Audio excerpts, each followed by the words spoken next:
проблемы, решение которых откладывалось долгие-долгие годы, созрели до своей критической массы.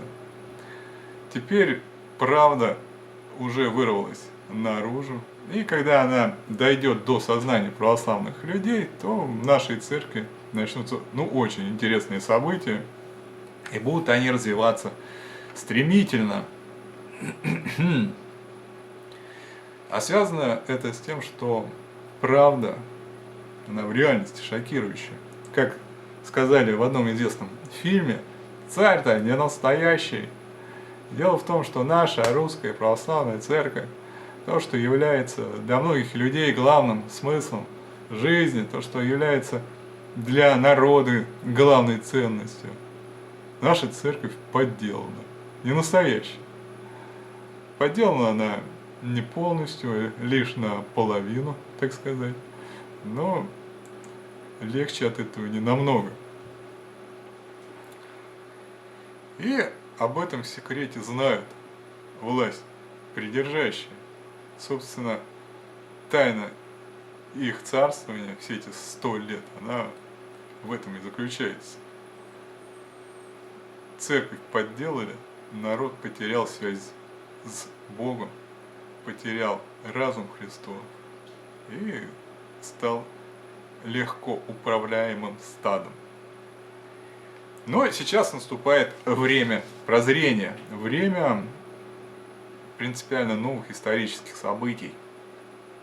Синодальная система изначально создавалась как бомба с часовым механизмом, так как это система администрирования всей иерархии, то заминированной оказалась вся церковь от самого основания до самой макушки.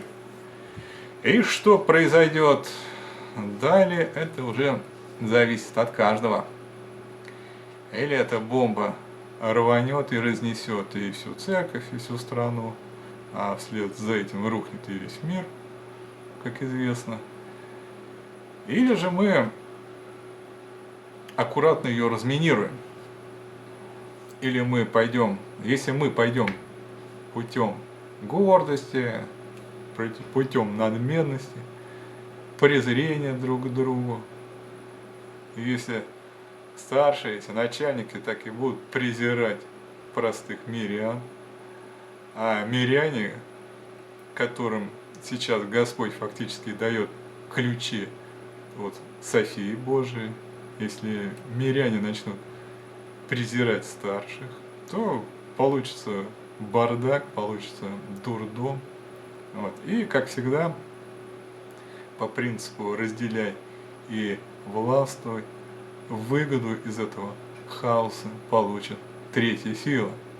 Поэтому выход один: путем кротости, путем любви, признать ошибки, прислушаться друг к другу и восстановить утерянные позиции. Церковь – это живой организм. И если ответственные лица не выполняют свои обязанности, если центральная нервная система не реагирует на многочисленные сигналы, посылаемые всем организмам, то миссию по спасению тела берут на себя простые клетки, то есть простые миряне. В каждой биологической клетке есть весь набор кода ДНК, вся информация обо всем организме. И также в каждом крещенном сердце есть весь Христос. И при определенном старании человек способен познать себя до самого конца, а в самом конце находится Господь, Бог Слова. То есть человек способен, познавая себя, познать тайну Церкви Христовой. И в результате этого исследовательского пути получить чистый генетический код православной веры. Давайте представим, что яблоко – это целостная система знаний. А теперь отрежем половину. Вот получается половина яблока, Вот так вот. Вот. И если я продолжу утверждать, что обладаю целым яблоком, то по факту окажусь вруном. Потому что целое яблоко, оно немножко по-другому выглядит.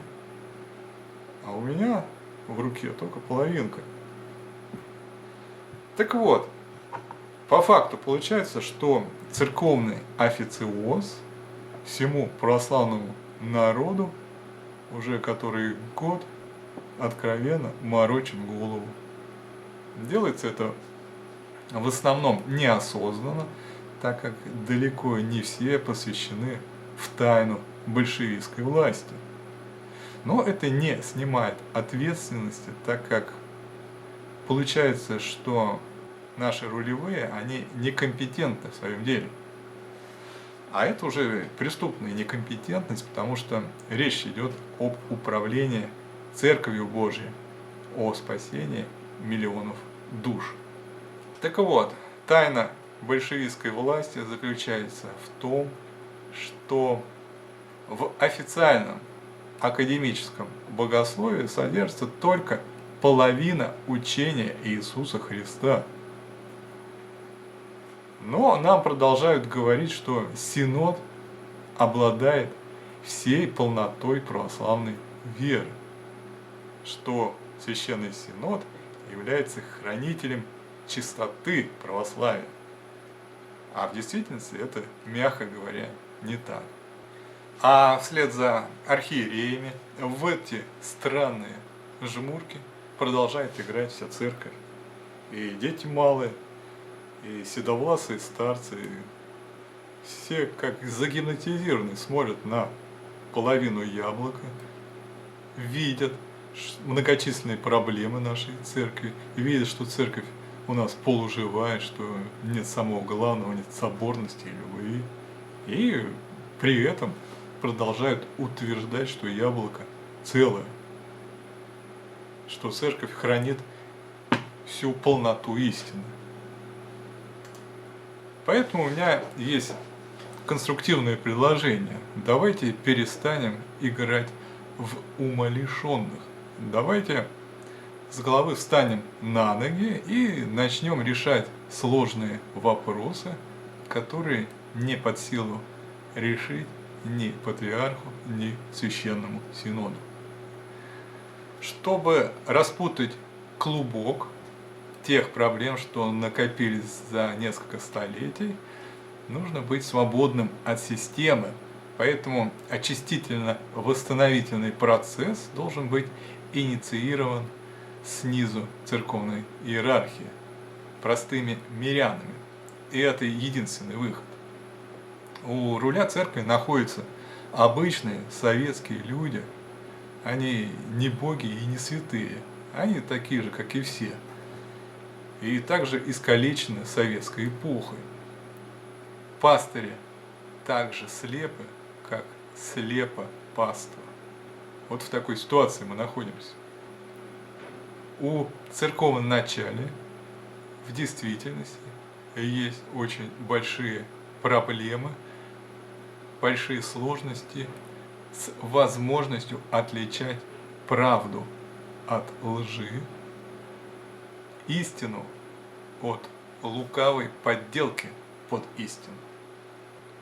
Эта проблема не только в священноначале, это проблема всего народа. В ослепленном состоянии находятся все. Поэтому я не сторонник сваливать всю вину на кого-то одного, на одного патриарха. Это совершенно не конструктивно, потому что не только патриарх, но и сами критики патриарха в упор не видят, что половина православия отсутствует. Не видят, что в реальности мы все являемся членами как бы полуправославной церкви, состряпанной к тому же масонами. Это диверсия. И та форма, в которой сейчас живет русское православие, это по сути издевательство как над Богом, так и над народом. Потому что Христос, основывая свою церковь святую, вкладывал в нее существенно иные смыслы и задачи. И сейчас, после того, как нам в ходе наших многолетних исследований удалось восстановить всю целостную систему знаний православной церкви, можно сказать, что наши священники и прихожане – это люди, по сути, полуправославные, полумиряне, полудиаконы, полусвященники, полуархиереи.